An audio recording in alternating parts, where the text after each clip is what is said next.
तो चलिए Donald Trump पर जो जानलेवा हमला हुआ उसकी गहराई में चलते हैं। इसमें कुछ ऐसे चौंकाने वाले खुलासे हुए हैं और कुछ ऐसे गंभीर सवाल उठे हैं जिन पर नज़र डालना बहुत ज़रूरी है। देखिए, इस हमले की खबर से पूरी दुनिया में तो सनसनी फैली गई, लेकिन हमलावर ने शुरू में जो कबूल किया उसने कहानी में एक बहुत ही हैरान कर देने वाला मोड़ ला दिया। हमलावर का कहना था कि उसका असली निशाना ट्रंप नहीं बल्कि उनके प्रशासन के अधिकारी थे। अब ये एक ऐसा बयान था जिसने फौरन उसकी असली मंशा पर सवाल खड़े कर दिए। क्या वो जांच करने वालों को गुमराह कर रहा था? इस पूरी घटना को समझने के लिए हम सबसे पहले खुद हमले को देखेंगे, फिर जानेंगे कि यह हमलावर कौन था, सुरक्षा में इतनी बड़ी चूक कैसे हुई, अमेरिका का राजनीतिक माहौल कैसा है, और आखिर में वो कौन से सवाल हैं जो अब भी बाकी हैं। तो शुरुआत करते हैं इस घटना से और ये भी देखते हैं कि कैसे ये हमला उसी होटल चेन में हुए एक पुराने राष्ट्रपति हमले की एक डरावनी याद दिलाता है। अब यहाँ जो सबसे दिलचस्प बात है वो है इन दोनों घटनाओं का फर्क। देखिए, दोनों हमले हिल्टन होटल में हुए, ये तो ठीक है, लेकिन 2026 वाला हमला एक बंद सिक्योर जगह के अंदर हुआ। आज के ज़माने में ऐसे किसी जगह पर ऐसा कुछ हो जाना मतलब सोचा भी नहीं जा सकता।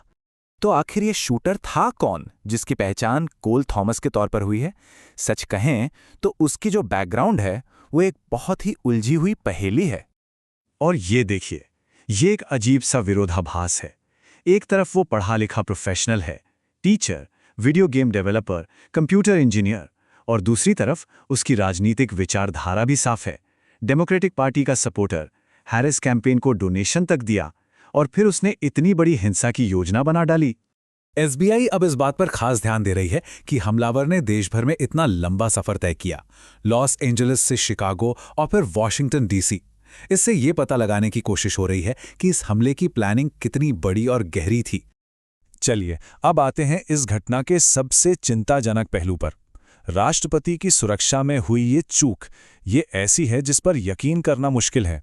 देखिए, कागज पर तो राष्ट्रपति के किसी भी प्रोग्राम की सिक्योरिटी बहुत जबरदस्त होती है, कई लेयर्स की सुरक्षा होती है, एक ऐसा प्रोटोकॉल जिसे तोड़ पाना लगभग नामुमकिन माना जाता है।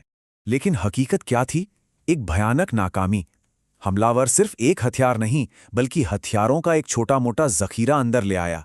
एक हंटिंग राइफल, एक पिस्टल और कई चाकू।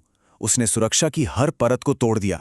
इस मामले पर जानकारों ने बहुत गुस्सा दिखाया। उनकी सीधी मांग थी कि इस लापरवाही के लिए जवाबदेही तय होनी चाहिए। आखिर कैसे एक हथियारबंद आदमी राष्ट्रपति के इतने करीब पहुंच गया? अब जरा इस घटना को बड़े नजरिए से देखते हैं। क्या ये सिर्फ एक अकेली घटना है या फिर समाज में जो गहरा तनाव चल रहा है ये उसका एक लक्षण है?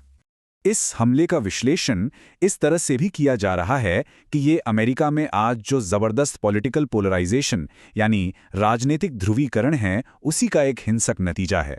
तो सबसे अहम बात यह है कि जब राजनीतिक मतभेद दुश्मनी में बदल जाएं, तो ये एक बहुत खतरनाक मोड़ होता है और यही चीज उग्रवाद को बढ़ावा दे सकती है। जैसे जैसे एफबीआई की जांच आगे बढ़ रही है, कई जरूरी सवाल हैं जो अब भी अनसुलझे हैं। क्या ये सच में एक लोन वोल्फ अटैक था? मतलब क्या ये सब कुछ सिर्फ एक अकेले परेशान शख्स का काम था जो पूरी तरह से अकेले ही ये सब कर रहा था? या फिर इसके पीछे कोई बड़ी साजिश थी? क्या हमलावर को किसी ने मदद की थी? हो सकता है किसी ऐसे ने जिसने उसे राष्ट्रपति के पल पल के शेड्यूल जैसी खुफिया जानकारी दी हो। जांचकर्ता अब उसके सारे कॉन्टैक्ट्स खंगाल रहे हैं, उसके घर की तलाशी ले रहे हैं और ये समझने की कोशिश कर रहे हैं कि आखिर इतनी सटीक प्लानिंग के साथ ये हमला मुमकिन कैसे हुआ। और यहीं पर एक बहुत ही डरावना सवाल उठता है।